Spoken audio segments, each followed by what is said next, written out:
Happy Thursday and welcome to my kitchen for the crazy zooey rushy rush dinner night.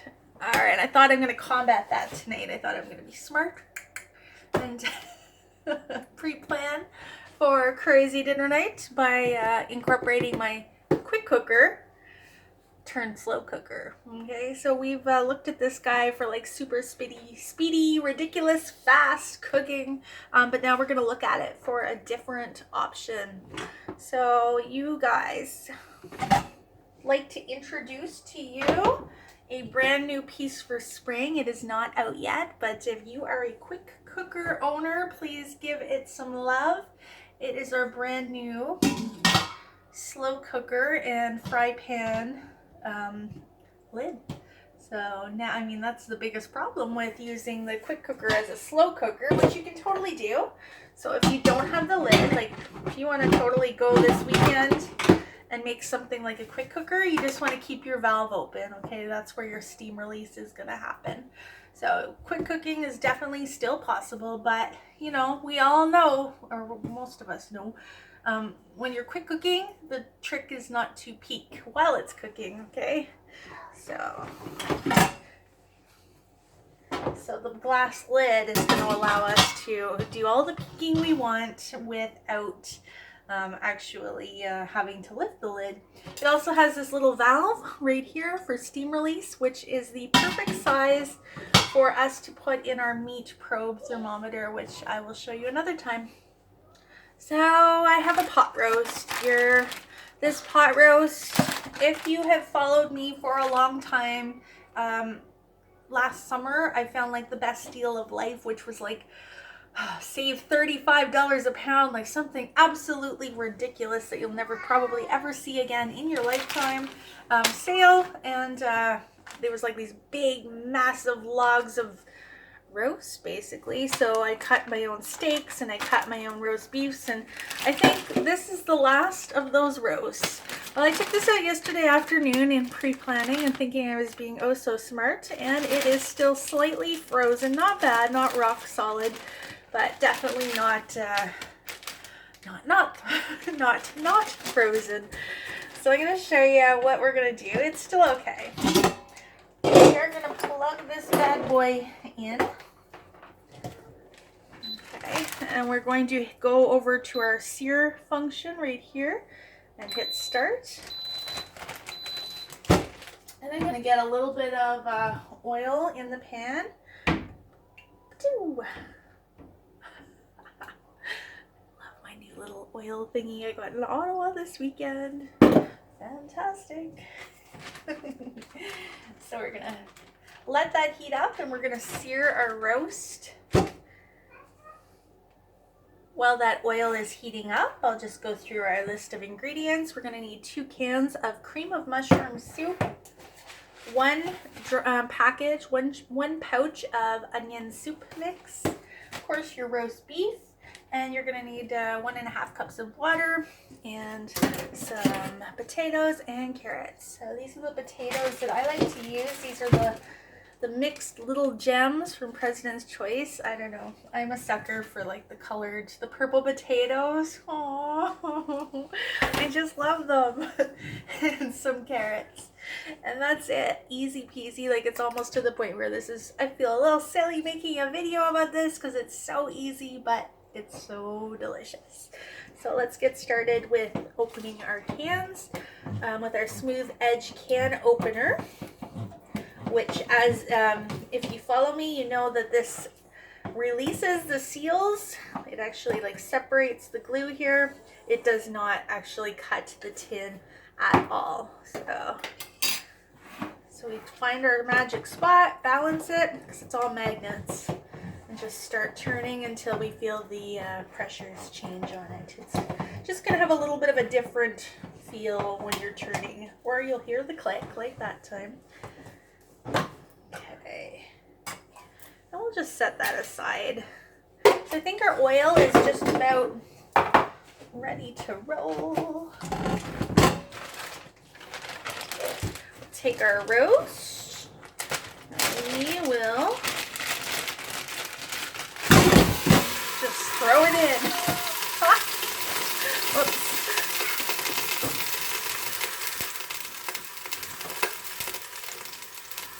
I totally meant to be super graceful with that and let it land nicely, but that didn't work out so much. So our method right now is we're searing the outside. Searing means putting it on really high heat to have like a brown, like crispy outside. So we're gonna sear that for a couple minutes on all 4 of the sides. While that's searing, we're gonna go ahead and start prepping our veggies, our carrots here. I'm gonna use about 3 carrots. And we're just gonna peel those guys. I don't do too much with the vegetables in here.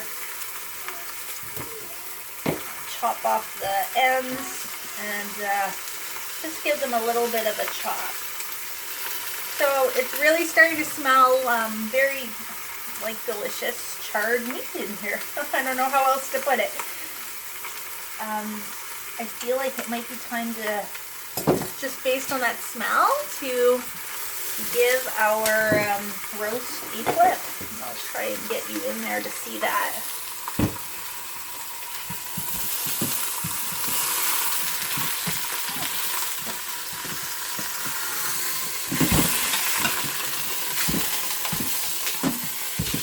See how it's kind of charred the outside a little bit? I'm having a little bit of difficulty with it sticking to the bottom because it is frozen. I mean, it's not frozen, it's just kind of frozen.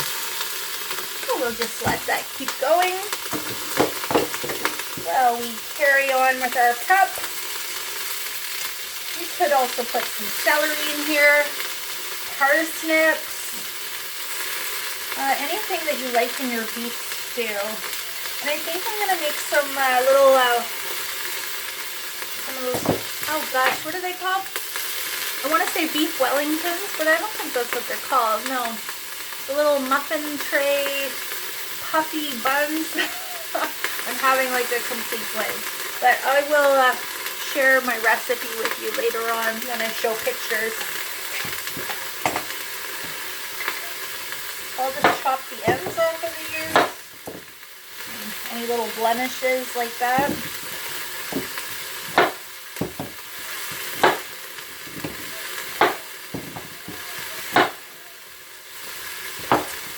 And I'm going to make them as even as I can.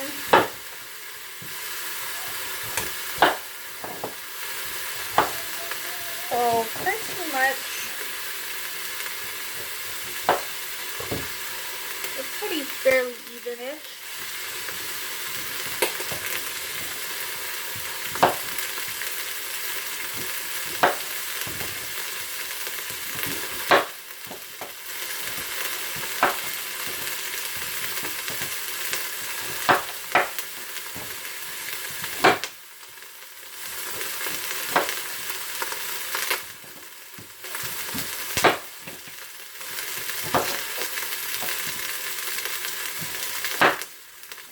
It already smells so amazing in here.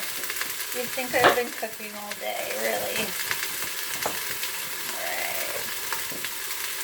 Alright, I think we're ready to give it a flip.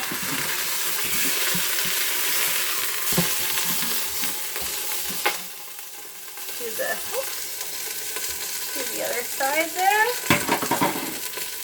And I'll come back when all 4 sides have been charred. The great news is, if you're getting any splatter, go ahead and throw your lid on. Perfect. That is a game changer right there. If you've ever made bacon in your quick cooker, you know. I think I'm totally going to go ahead and use some celery since I have it on hand. And to do my celery, it's very much like the carrots. You just want to cut off both ends. The ends tend to be like the little brown gross bits. And we're just going to cut it very similar in size to our carrots. And you may have to cut it in half to make it a little bit smaller. They really make a nice flavorful roast beef in the end. And the gravy you're going to get out of this is incredible. Alright, so I think our roast is ready to roll. take that off. Show that to you. See that? Brown bits. It smells good. So we weren't cooking it. We were not cooking the beef. We were just, I'm gonna hit cancel here. We were just searing the outside. So I'm gonna throw my carrots into the bottom since they're gonna be the toughest ones to cook.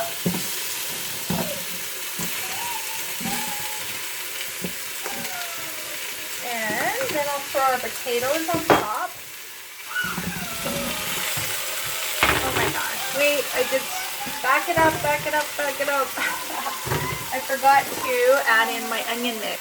Sorry guys, I have to throw some of this onion soup mix on top of my roast.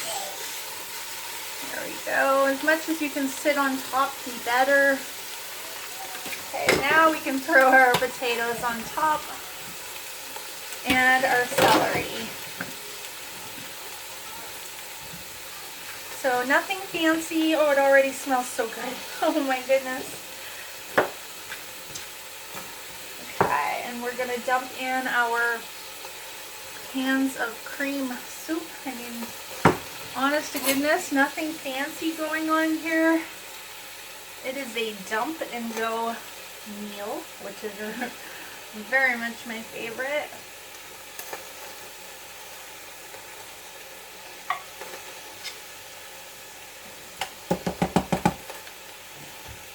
You know what's fun though? If I didn't have the time to do a slow cooker meal right now, I could totally put this on pressure cooker mode and pretty well get the same results. The meat may not be as fall off the bone, so to speak, tender, but it's going to be cooked and delicious, and you'll have all the beautiful gravy that you could ever want. Oh my gosh, look at that. This looks amazing. All right. I'll show you my thermometer. So you may have seen this on other videos. You pull out the probe and you can stick it in the meat for an instant read temperature on your meat. Or you can open up the little attachment bit, which I've actually never used because I have one of these guys on my stove. But this is the perfect scenario where you could use it. You plug this little end into, where do we plug it in? Oh my gosh. Oh, probe. A button that says probe. So we would plug that in. And then we could totally put our lid on and fish that down in there into your pot roast to keep that going with a meat temperature in all afternoon if you want. It's amazing, like absolutely, totally changing lives. Okay, so we're gonna go over to slow cook, which is the third setting, which gives us 4 hours, which is perfect. And we're gonna hit start. And away she goes. In 4 hours, we should have perfect dinner, which is going to take us right into the crazy zoo hour of Thursday. All right, my friends, I will see you soon. I'm going to show you pictures of this when it's done. I'm so excited. It smells so good in here, and all I did was prep a little. Bye for now.